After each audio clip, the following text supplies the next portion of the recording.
তাহলে কি করতে হবে? সুন্দরভাবে তাকবীরের সহিত সুন্দরভাবে আমাদের নামাজগুলো আদায় করতে হবে। সূরা কিরাত, তাসবিহ, তাহলিল, তাশাহুদ, সালাম সব কিছুই আমাদের ধীরে ধীরে মনোযোগের সহিত আদায় করতে হবে। এটা হলো সবর আলা তাআত। নামাজের পরে সুবহান রাব্বিয়াল আলা, সুবহানাল্লাহ সুবহানাল্লাহ সুবহানাল্লাহ সুবহানাল্লাহ একবারে এক মিনিটে সব শেষ।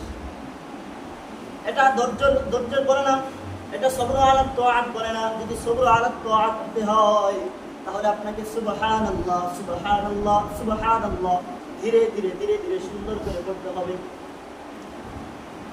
এটা হলো সবর আলা তাআত। এভাবে আপনি যত আল্লাহ তাআলা নিয়ম নীতি দিয়েছে, আল্লাহ তাআলার যে সমস্ত আদেশগুলি আল্লাহ দিয়েছে, এই সমস্ত আদেশগুলি আল্লাহ তাআলার পূর্ণাঙ্গভাবে মানা, শর্টকাটে মানা নয়। আল্লাহ তাআলা যাকাত ফরজ করেছে, আপনি 2 লাখ টাকার মালিক, 5,000 টাকা যাকাত আসে, আপনি 2,000 টাকা দিয়ে করেছেন, এটা তো হইল না।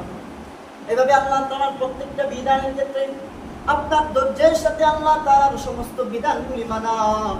2 নম্বরে সবর আলাল মুসিবা, সবর আলাল মাআসি।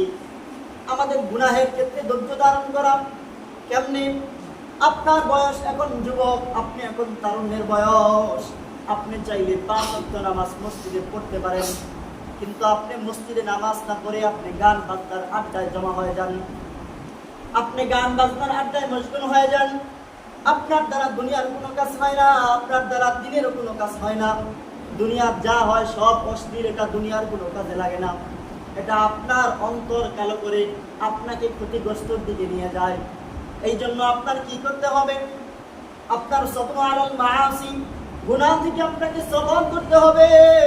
আমি সরকারি অফিসে চাকরি করি, 25,000 টাকা বেতন পাই, হঠাৎ করে একদিন 500 টাকা ঘুষ আসছে, ভাইজান কাজটা যদি তাড়াতাড়ি করে দেয়, এই যে 500 টাকা দিলাম, আস্তে কইরা পকেটে ঢুকে দিলাম, এটা তো সবর আলাল মাআসি হলো না।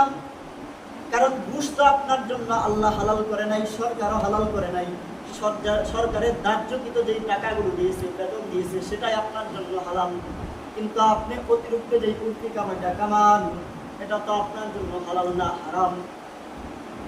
সব ক্ষেত্রে আপনি যুবক মানুষ, আপনি চাইলে দাড়িগুলো কাটতে পারেন, আপনারে বড় সুন্দর দেখা যায়। দাড়িগুলো কাটলে খুব স্মার্ট লাগে, আসলে স্মার্ট লাগে না। এক মহিলা তার স্বামীরে কয়, তুমি আমার মতো।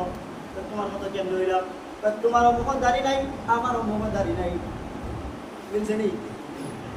তুমিও আমার মতো কেমনে? কয় তোমারও দাড়ি নাই, আমারও দাড়ি নাই। এই যে তরুণের কারণে গুনাহের প্রতি দাবিত হই, এই যে গুনাহের প্রতি দাবিত হই, এই গুনাহগুলো থেকে আমাদের বিরত থাকতে হবে। এটা হলো সবক, 2 নাম্বার সবক। বনি ইসরাইলের যুগের এক ঘটনা পাওয়া যায়। লোকটার নাম ছিল কিফিল, কানা রাজুলুন কিফিল।